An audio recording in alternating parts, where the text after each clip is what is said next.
The 2024 free agency period is underway. We got a good idea of where the Ravens stand heading in towards the NFL draft. We'll talk all about it. Welcome to the Ravens Talk podcast. I'm your host, Samuel Njoku. Derrick Henry is officially a Baltimore Raven, something that I talked about ad nauseum as early as the middle of the season, last season. So we'll talk all about that. We'll talk about what the Ravens did as far as moves, who we got into the building, who we had to let go. We'll talk about the NFL draft coming up next month, and we'll have a good conversation about where we think the Ravens are going to go from here. But first, Derrick Henry. Derrick Henry, King Henry. For those in Tennessee, they know, they loved him.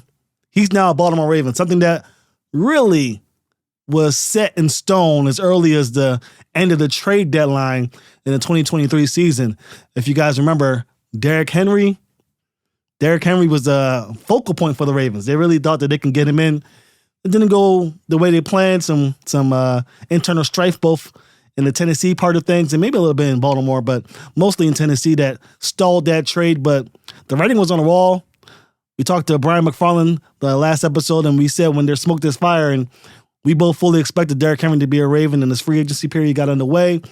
A lot of good running backs got off the board. Some guys who I thought may make a good fit for the Ravens, may not make a good fit for the Ravens, but for the most part, we knew that Derrick Henry was going to be a Raven, and now he is. They had the signing day with Derrick Henry. They had the whole festivities. You know how the Ravens do when they get a guy in. So they had the press conference, and they talked about what Derrick Henry would bring to the table, and now he's officially a Raven. And now guys like me can salivate at the mouth and really get a good look at what this Ravens offense could be. Now, there are some guys in local media, some guys in national media who are like, well, Derrick Henry's past his prime. That's the reason why the Titans let him go. And hey, Derrick Henry might not be the dominant back that he used to be, but he's still dominant. He's still, in my opinion, a top 3 back in the National Football League. Pair him up with Lamar Jackson, pair him up with the scheme that the Ravens have set forth. This is a no-brainer. Not only is this a no-brainer, it's cheating. It's just cheating. If you look at the Titans' offense, their O-line isn't good. I mean, let's call a spade, right? They're not good. The Ravens have not only a better O-line, but now a better concept for Derrick Henry. Now, there were some rumblings, some rumors that Derrick Henry doesn't really play well with the RPL, with the zone read, with the scheme that the Ravens have in place with their running backs. But I'm thinking that can't be true. What running back would not want to be in this offense? Derrick Henry is going to enjoy it. Now, are they going to be running the ball like they did in 2019? I don't think so. Did they need Derrick Henry to run the ball 30 times a game? No. 19 times is good enough. When Keaton Mitchell gets back from his injury, he'll be able to spell Derrick Henry in some situations, but you need the threat of a dominant figure like Derrick Henry in the backfield to truly take this offense to this next stage. If you're on the cusp, if you're thinking about possibly not being a fan of this signing, I don't know what to tell you. I really don't. I don't see how you can look at this offense and say that this signing isn't a significant world tier, top tier signing. I mean, it fits like a glove. Now, some people may say Todd Monken's offense, you really want a running back who can catch the ball off the backfield, somebody who can be a passing option for Lamar Jackson during those play action reads or those RPOs that may go awry. You need to dump it off to somebody. Derrick Henry isn't really known for catching the football. I mean, he doesn't need to be. He's usually getting you 2 or 3 catches a game, mostly throwing screens or what have you. No, doesn't matter. You have a guy like Derrick Henry, you figure it out. And opposing defenses have to make a choice. Are we going to stop Lamar Jackson or are we going to stop Derrick Henry? A lot of defenses, the ones that have had success against Lamar in the past, have decided to screw the running back. We'll deal with him later. Let's focus on Lamar. If he hands the ball off to the running back, then, he'll get 3 or 4 carries and we reset. Good luck with that. Good luck with that approach this year. I dare you. If you're in opposing defense, I dare you. Take your eye off of Derrick Henry. He is going to massacre you. Massacre you. I've been trying to think of a way to really combat this two-headed monster attack of Lamar and Derrick Henry. And really the only approach is to keep 8 guys in the box at all times. At all times. Forget about the whole DB thing. Oh, let's have fast DBs, small guys who can really go after Lamar Jackson in case he decides to tuck in and run himself. Good luck with your nickel back against Derrick Henry. Good luck with your free safety against Derrick Henry. Your 4th or 5th cornerback option against Derrick Henry. 5'9", 160-pound cornerback against a guy like that. Good luck. Your only approach is to hope that they hand the ball to Derrick Henry and you have a chance to maybe stop him 4 yards over the line of scrimmage. And when that happens, you're going to give it to Lamar. He's going to tuck it off tackle. He's going to give it to Lamar. You're going to give it to Zay Flowers, Mark Andrews. This is a devastating development that I don't think that the National Football League, media and all, is really taking seriously enough. I mean, we should be still talking about this signing to this day. I thought this was going to be vetoed like the NBA officiating that happened a few years back where the Lakers tried to get Chris Paul and they vetoed that thing. Of course, there were, schematic situations, what have you. That we'll talk about it at a later date, but I thought they were going to do something like that to stop it. This is really bad for opposing defenses. This is really bad. How are you stopping this? How? Help me understand. If you're on YouTube, if you're on Instagram listening to this, Twitter, what have you, post it in the comments if you're an opposing opponent for the Ravens in 2024. How do you think they're going to stop Derrick Henry? Am I taking the Derrick Henry signing too seriously? Am I giving Derrick Henry too much credit, a future Hall of Famer who's still racking up 1,000+ yards, double-digit touchdowns with a Titans team that is lackluster? You bring that element to a team that was 7 points away from the Super Bowl against the eventual Super Bowl champions? What are we talking about here? It's a mind-blowing, unbelievably successful signing by the Ravens. A++++ by Eric DaCosta. Huge. I'm at all. Again, I saw the signing coming. I didn't really hide the fact that I knew the Ravens were talking internally about bringing Derrick Henry in. I knew that Derrick Henry's team was very interested with signing with the Ravens. This was a match made in heaven. It just made it happen. There's nothing really much to it than that. But good Lord, I am excited for 2024. Let's see what the Ravens do. Let's see. John Harbaugh has a great running back. And Derrick Henry, of course, Keaton Mitchell will be back. Unfortunately, Gus Edwards is gone. Gus Edwards has left. He's no longer a Raven. J.K. Dobbins remains unsigned, but I'm assuming based on the way that things are going with Derrick Henry definitely starting and Keaton Mitchell on the rise, J.K. Dobbins doesn't want to be a 3rd or 4th guy option with the Ravens. I don't expect J.K. Dobbins to be back. Justice Hill really show flashes of brilliance in 2023. So I think this running back unit is set. Maybe they get a guy in the 3rd day or 2nd day even to come in and perhaps overplant these older running backs in future years. But I think this running back room is set with Henry, Hill, and Mitchell leading the way. But John Harbaugh has been receiving some flack a little bit. I mean, since the end of the AFC Championship game, this has been an issue for a while now between fan bases, but I think this is a really split debate. And some fans have talked to me and say, this isn't really much of an issue. In fact, Sam, this is beneath you to talk about, but I'm speaking to the fans who think that John Harbaugh isn't a top 5 head coach. I'm speaking to the fans who don't believe that John Harbaugh should be the head coach of the Ravens in 2024 and beyond. John Harbaugh is the 2nd longest tenured head coach in the NFL today. John Harbaugh has been to 3 AFC Championship games, 1 Super Bowl, which he won against his brother. Head Coach of the Year nominee this year, won it in 2019. The accolades go on and on and on. His winning percentage, top 10 among active head coaches. Top 20 all time, winning most games ever. He's a bona fide Hall of Fame coach. Yes, the Ravens did not run the ball more than I would like them to in the AFC Championship game. Some of that's on Monken. Some of that's on Harbaugh. Some of that's on Jackson. But that one game does not define a legacy. John Harbaugh is a phenomenal head coach. He will be here until he decides he wants to leave. Steve Bisciotti knows that.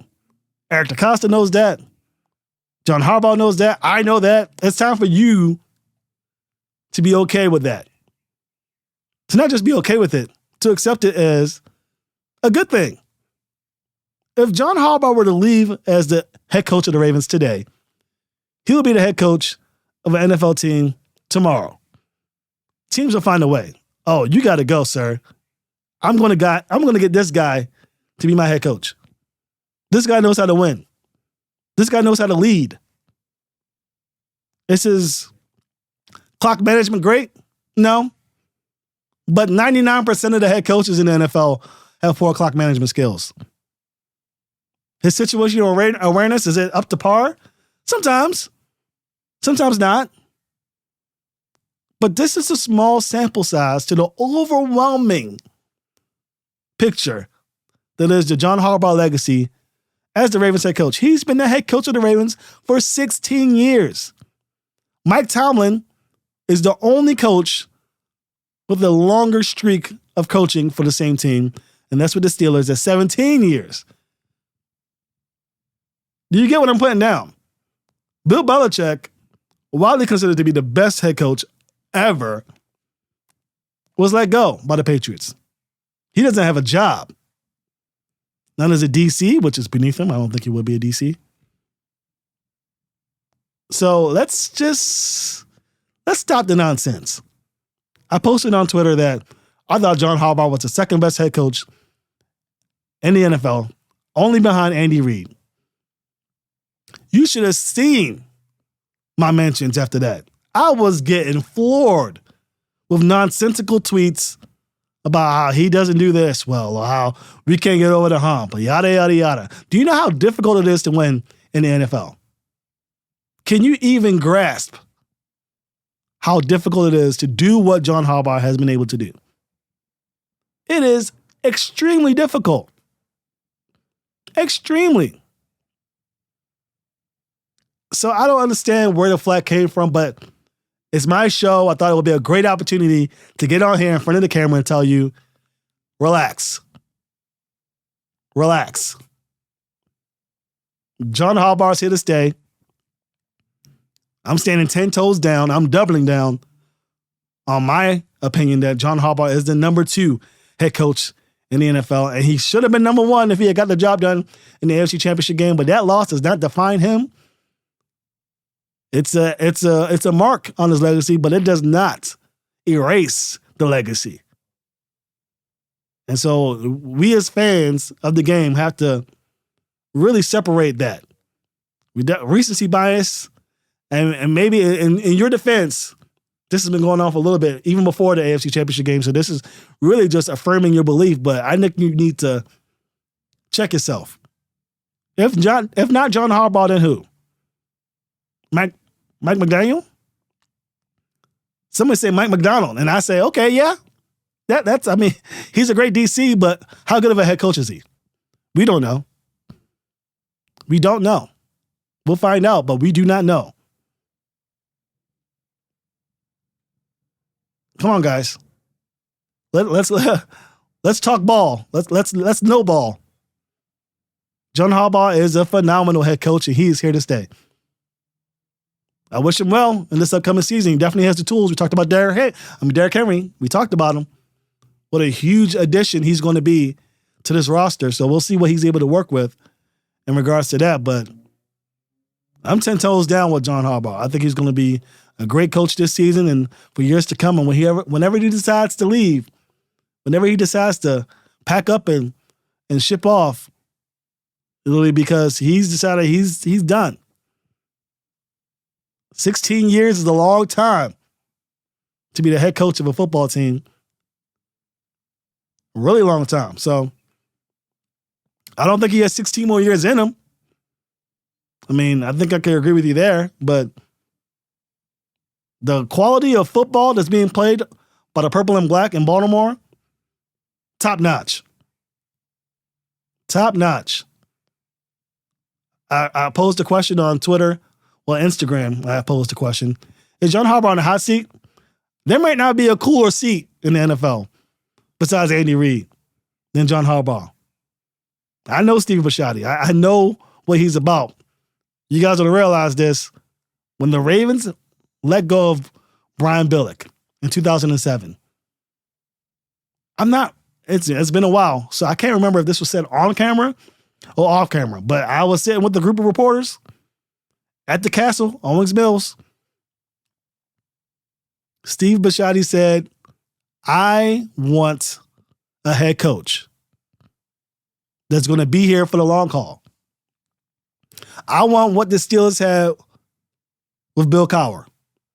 I want to place the guy in there and let him do his thing for decades until he's ready to go. He's a man of his word. So far, so good. There were rumblings before the Lamar Jackson era began that maybe they might be thinking about letting John Harbaugh go. A lot of fans pointed at Lamar Jackson saved John Harbaugh's job. Most quarterbacks save head coaches' jobs. You're not saying anything. John Harbaugh hasn't really had any success without Ray Lewis and Lamar Jackson. Oh, you mean coaches don't have success unless they have Hall of Fame players on their team? Coaches need good players. You're not saying anything. The bad coaches are the ones with good players who perform poorly. That's not Harbaugh. So, that's my little spiel. That's my little grind my gears edition of the Ravens Talk podcast. Put some respect on John Harbaugh's name. Don't catch me up in them social media streets talking about John Harbaugh isn't a top 5 head coach. I'm not going to take you seriously. Now, if you say John Harbaugh is a phenomenal coach, but maybe it's time for a change, I'll ask you to elaborate, but at least I'll take you semi-seriously. I don't know how you could say that after this guy just brought the Ravens to the AFC Championship game literally less than 2 months ago, but we could talk about it. But the notion that he's not top 5, top 10, what are we doing? We're just cracking jokes at that point. When we come back, we'll talk a little bit more about what the Ravens did in the free agency period, what situations may occur prior to the NFL draft that may have Ravens fans' attentions next on the Ravens Talk Podcast. Welcome back to the Ravens Talk Podcast. We talked about my little spiel with John Harbaugh and whether or not he is going to be known as a top 5 head coach, or my opinions about him being definitely number 2 in the league. We talked about Derrick Henry and his impact on that offense, but you got to talk about something else, because this has also been ringing around the social media train with the Ravens, and that's the wide receiver room. Now, I've already gone on record as saying the Ravens should not draft a wide receiver in the first 2 days of the NFL draft. Why? You got Zay Flowers. He's WR1, period. I feel like Ravens fans are still skeptical because of his size and because of that fumble in the end zone of the AFC Championship game. He has been the focal point of the offense all of last year. As a rookie, didn't miss a beat. Wait until he gets into the weight room. A full offseason to work on his craft. That's set. You brought in Nelson Aguilar. He's back. You lost Devin Duvernay. I give you that. Tylan Wallace is back. He's not going anywhere. Rashad Bateman, an enigma among Ravens fans. I mean, a very large majority of Ravens fans, I would say, based on my interactions, do not believe in Rashad Bateman. And they have the stats to back it up. So it's very hard to converse with those guys when it comes to that. Rashad Bateman, in their opinion, is a lost cause. They should trade him for T. Higgins. They should bring in Cortland Sutton. Get a bona fide guy to come in and solidify it. Then draft Keon Cole. Or trade up to get Marvin Harrison Jr. at the number 4 spot. I mean, I've heard everything. This is the time of year where you get it from all sides. The Ravens receiver room is fine. It's fine. It's okay. It's good. You don't have to worry. They're good. You don't have to get a big name receiver every offseason. And this is awful to say as a guy who for the last 15 years made a living, literally, made myself known to the Ravens fan base for consistently and without hesitation bashing the Ravens front office for refusing to get receivers into that room that were quality starters. I'm not talking Hall of Famers. I'm not talking all pros, world beaters. I just wanted some quality starters on the Ravens offense for Lamar Jackson. And there was 2 reasons for that. One, good receivers make for better television. Good offense makes for better television, which in turn makes it easier for me to watch. The Ravens were unwatchable for a while for me, and I've said that on this podcast a plethora of times. Unwatchable. But that changed. They got Zay Flowers. They got Odell Beckham, who's been released. He's no longer with the team. We all know that. Chances are he's going to sign with the Chiefs, with Marquise Brown, who was a former Raven. The Ravens are okay. They'll be fine. Now, as of this recording, there have been talks that the Ravens have brought in Michael Gallup to try out. They brought in Josh Reynolds, former Detroit Lion, to try out. And I've had friends, half of my friends are Lions fans. Half of my close friends are Lions fans. So I've watched a lot of Lions games, more than the average Ravens fan. So I can tell you that Josh Reynolds can ball. He did have some crucial drops in the NFC Championship games that made him a little sour among the Lions fan base. But like we said with John Harbaugh, we're not going to use one game to define a legacy, as much as we love to do that. The overall picture, he's a playmaker. He can ball. If you want to bring in a guy like that, fine. No hesitation. I'm not too keen on the Michael Gallup signing because then you're back to square one. And that was bringing in Odell Beckham Jr. and having him take touches away, catches away, looks away from Rashad Bateman.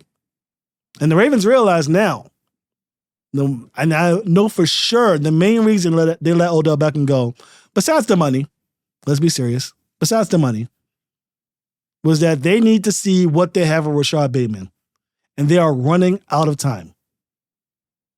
I mean, he pops up on screen. We've all seen it. If you're on social media, you've seen the way Rashad Bateman makes these cornerbacks look. Lamar Jackson doesn't look his way. Why? He's not the first read. He's not the second read. Sometimes he's not even the third read in that offense. You got Odell Beckham. You got your tight end, either Mark Andrews or Isaiah Likely. You got Zay Flowers. Those are your primary guys, right? In any given situation. That's where the offense is catered to. Odell Beckham demands touches. You pay him that money. He performs well in situations where Rashad Bateman performs well. Who you're going to choose? You're going to choose Odell Beckham. And so that's who got the ball in those situations. Up to the point where in the later end of the season, Odell Beckham and Rashad Bateman weren't on the field at the same time. Not really. if you look at it. Whenever Odell Beckham made a play, I believe the majority of the time Rashad Bateman was on the sidelines and vice versa. So the Ravens had to make a decision. We spent a first-round pick. Very valuable capital on this player. We have to decide if he's worth the fifth-year option, and that's something they have to decide before the beginning of the season, and we'll touch on that in a little bit.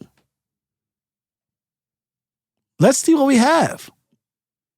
So bringing in a guy like T. Higgins, bringing in a guy like Cortland Sutton, even a guy like Michael Thomas, who I think is a little long in the tooth, and injury-wise, he's not really the guy I'd go to.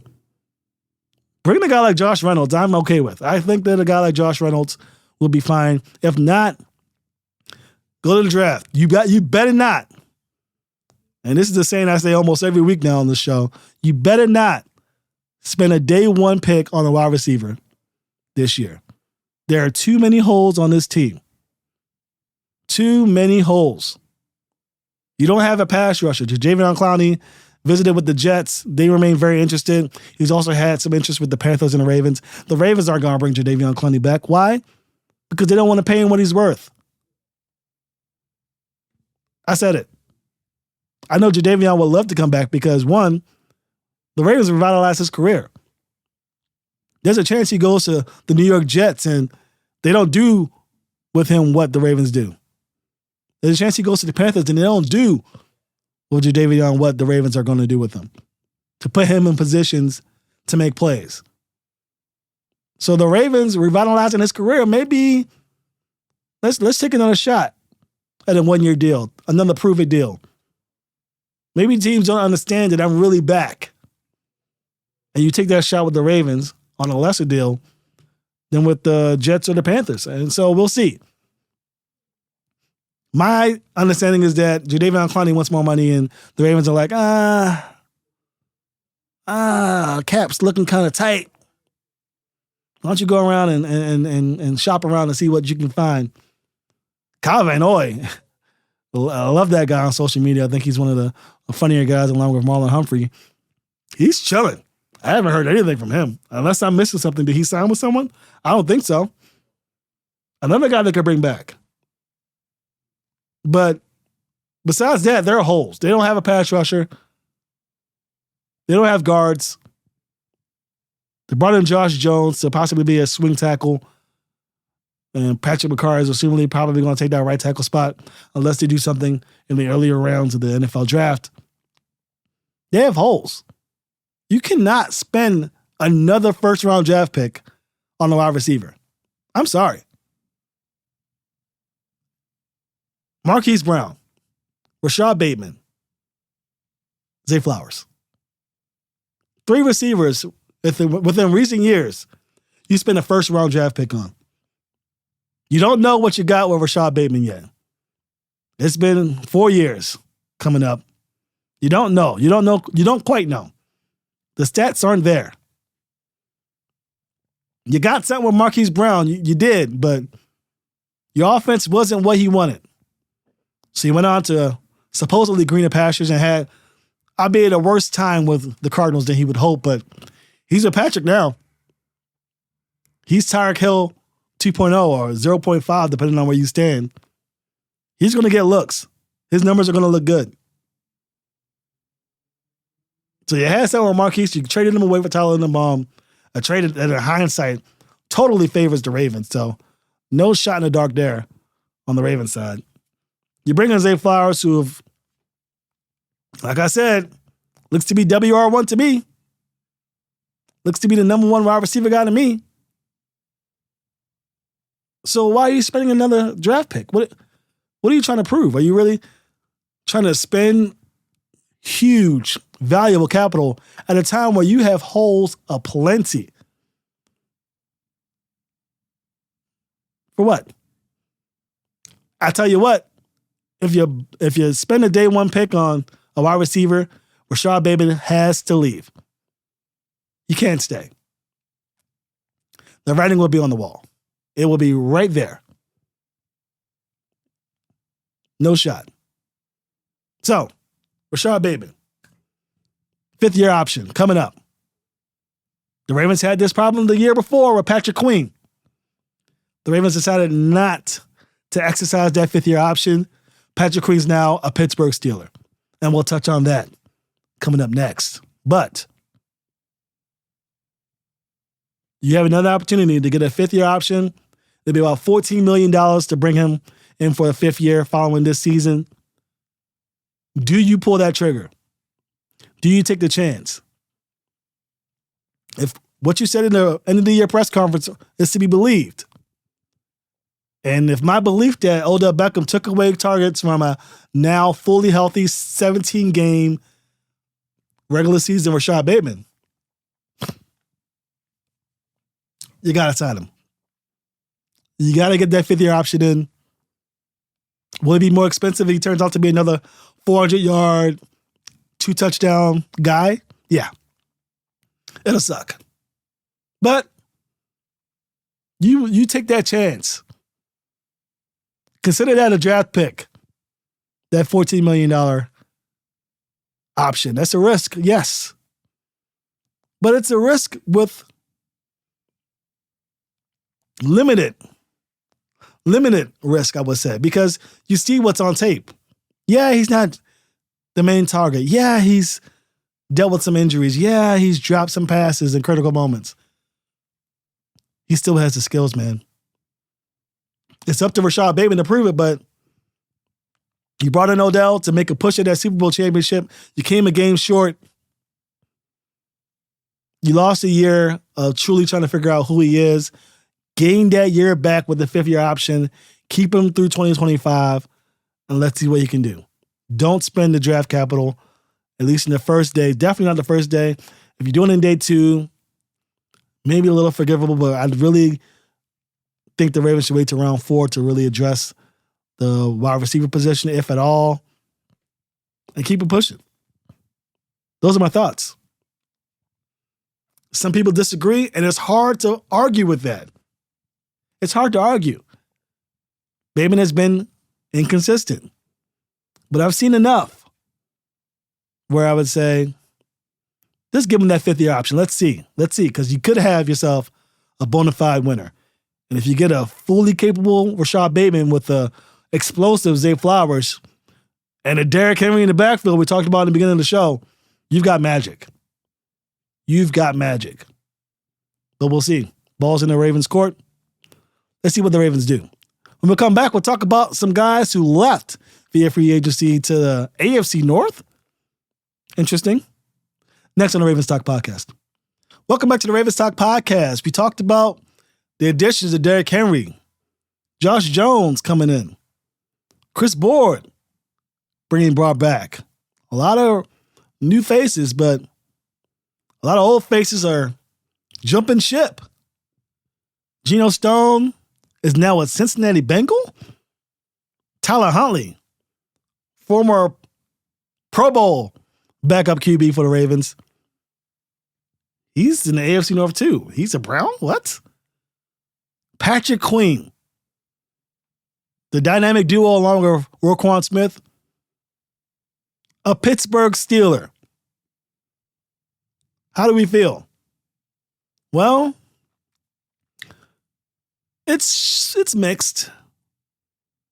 If you're a Ravens fan, of course, you don't want to see your favorite players with their rival, but the Ravens made the decision not to bring these guys back, right? So you can't totally knock these players. Definitely not Geno Stone, who I think deserves to be a starter. Definitely not Tyler Huntley, who didn't get any attention from the Ravens to be brought back. I think the writing's been on the wall since last preseason that they weren't going to bring Tyler Huntley back. So good on Tyler Huntley to find work to potentially be maybe a starter. Who knows? With injuries, you don't know. But he's definitely a serviceable backup, and he deserves the accolades and the money and going to a team that's familiar with your work. Not too shabby. And then we have Patrick Queen. Patrick Queen going to the Steelers. Do I think that Patrick Queen picked the Steelers out of spite because the Ravens didn't sign him back? Hell yeah. Absolutely. Absolutely. Now, There are 30 other teams in the NFL besides the Ravens and Steelers. Were they all interested in Patrick Queen? I don't think so. Did Patrick Queen take less money with the Steelers to go to a rival of the Ravens and stick it to the man? Probably not. I think the Steelers probably put their best foot forward. Like I mentioned with Tyler Huntley, the Steelers had familiarity. They know Patrick Queen. Hilariously enough, there's some back and forth between Mike Tomlin, now his head coach, and Patrick Queen in the past, saying that he's not a Raven, which is God's funny, the way he works sometimes. Definitely a sense of humor, that guy. But I'm not going to knock Patrick Queen for choosing the Pittsburgh Steelers. I think it's right up his alley. I think he's the type of guy who feels some type of way, takes the business side of the NFL to heart, I'm sure. And Ravens fans gave it to him. Hell, I gave it to him. I let him have it. My memes on Instagram were funny. They're pretty funny. I mean, I don't like to toot myself, pat myself on the back, but I was on one with that one. I did pretty good with the Patrick Queen hate. But it's all in fun. And Patrick Queen should expect this, right? You go to a division rival, the fans are going to let you have it. And so what does Patrick Queen do? Well, he goes to the press conference with the Ravens. He goes to the press conference with the Steelers, and he says, hey, it's different. It definitely feels different to go to a rival, but I know the fans are going to feel some type of way. I like to be the villain, though. I'm going to be the villain, and I'm going to do something to him. Let me see him. So he doubled down. Oh, I'm a Steeler now. Yeah. I'm the bad guy. I'm the guy who left from one team to the rival. Yeah, that's me. I'm Patrick Queen. I'm that bad guy. And I was like, okay, good on you, sir. Double down. Be that guy. You're going to get this work, though. You're going to get this social media work. And so fans let him have it again. Oh, you weren't who you were without Roquan Smith. But there's some validity to that. There's some validity. I'll say that. I think Patrick Queen deserves credit. I think he definitely stepped up. Let's not act like anybody could have been in Patrick Queen's shoes and performed opposite Roquan Smith, but Patrick Queen did. Fans definitely did let him have it, though. You were that guy without Roquan. You're going to the Steelers? You weren't really that good anyway. We got Simpson coming in to take your spot. I'm sure he got that from all sides on Instagram, Twitter, Facebook, Threads, I don't know, wherever you go for your social media content. He became the villain. You want to be the bad guy? Ravens fans made sure you knew you were the bad guy. Didn't take long for Patrick Queen to get on Twitter and say, all right, you guys can shut the fuck up now. Pardon my French. You guys can be quiet. It's not even that deep. Players only care on game week about this stuff. Y'all need to touch some grass or something. You're the villain. You're the bad guy, right? Why are you acting all different now? You didn't like being the villain too much, huh? You just thought you wanted to be the villain. Yeah, I'm going to get the Ravens back by doing this. I don't care what the fans think. Oh, you care. We know you care. And so, no disrespect to Patrick Queen. I think Patrick Queen's a pretty good linebacker. I mean, I wouldn't be doing my job if I didn't say that. He's a pretty good linebacker. The Ravens are going to miss some facets of his game that Simpson doesn't have. The hell, Roquan Smith doesn't have. There are elements to his game that translate very well for the Ravens defense. And so there are parts of his game that I think the Ravens will miss. But if you're going to be the villain, you better act like it. You better take that. Hines Ward would never do that. Rod Woodson, a guy who jumped ship, I don't think he'd do that. So be the villain. Be a Steeler. I don't want I don't like the way you guys are talking to me. It's not even the regular season yet. You guys need to pipe down. You're hurting my feelings. No. Be that bad guy. Be that guy. So He blocked me on Twitter. I don't know when he did it, but whatever. He hasn't blocked me on any other platforms yet, but I'm sure it's coming. I'm going to pipe down on the Patrick Queen hate on social media until game week, of course, but it's all in good fun. But I think that in the future, I want some dogs on the other side too. I really do love to hate the Steelers. I don't want to feel bad about hating on a guy. So, chill out. Chill out, Patrick. You're a Steeler now. You made that decision. Live with it. Live with that choice. And get ready for that work. Because it's coming. Steelers week, whenever that is, you're going to get it. And it seems like you're not ready to handle it. You can't handle that pressure, right? Doesn't seem like you can handle it. So we'll see. Bring it up on game day. Get ready. Derrick Henry's coming at you, boy. He's coming at you. Trust me, the Ravens are going to be keying in on you because they know your weaknesses. Obviously, you know some of the Ravens' weaknesses, so it should be fun. But yeah, be the bad guy, please. Be the bad guy. Double down. Be that guy. Don't backpedal because the seat got too hot. When we come back, we'll get last thoughts on the Ravens, what they're going to do in the offseason. The NFL draft is rearing its head. Ravens have a lot of work to do to fill up those roster spots, and we'll see what Eric DeCosta has planned because it might shape up to be the one or two guys in the top 1 or 2 rounds that really give the Ravens the extra oomph to get past the Chiefs and Bills on their way to a hopeful 3rd Super Bowl. Next on the Ravens Talk Podcast. Welcome back to the Ravens Talk Podcast. Like you mentioned, the free agency period is pretty much done. The big signings are done, especially for the Ravens. The Ravens made their big guy. They got Derrick Henry. Okay, we're good. We'll start handing out small contracts to these guys. Arthur Marlette, a guy who I really like in that depth position for the DB spot, comes in. They got other guys, Chris Board that we mentioned, and Josh Jones at the offensive line. So they're starting to slowly plug away at those holes. But the draft is where you get it done. It's where you not only plug holes, but you get younger at key positions. So I fully expect the Ravens to attack the offensive line. I think that's going to be an area of focus this year, as well as defensive line. Very difficult to get a premier pass rusher in this draft or any draft if you're not drafted in the top 10 or 15, and the Ravens rarely do so. So I expect the Ravens to maybe look for some diamonds in the rough in the 2nd or 3rd rounds of this draft and bring in a guy that can get to the quarterback. We'll see. Draft is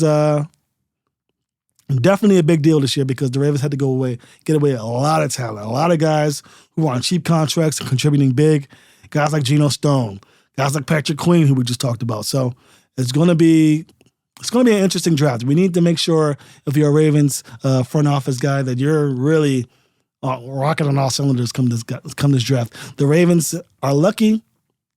This is a big offensive line heavy draft. A lot of quality O-linemen that could be found within the first 3 rounds that could possibly come in and contribute, especially at guard, where I think the Ravens would love to get a little more agile, a little more shiftier, guys that can pull quickly in those zone reads and give guys like Derrick Henry and Keaton Mitchell lanes at a little faster pace than they normally would with the other guys, Kevin Zeitler and John Simpson, 2 guys who I respect, who had decent seasons and definitely contributed to the Ravens making it to the AFC Championship. But you got to get younger in this league if you want to get good, and you got to get better. And I think the Ravens are going to do just that. We'll try and have another show prior to the draft. We'll get a guy in here and give us his thoughts, and I'm sure the Ravens are going to be keying in on the offensive line and defensive lineman, maybe even a linebacker or 2. I'd stay away from the receivers. That's just me. If they do so, you're definitely sending a message to the receiver room. So be careful. We'll see what the Ravens get done. And Eric DeCosta, we trust.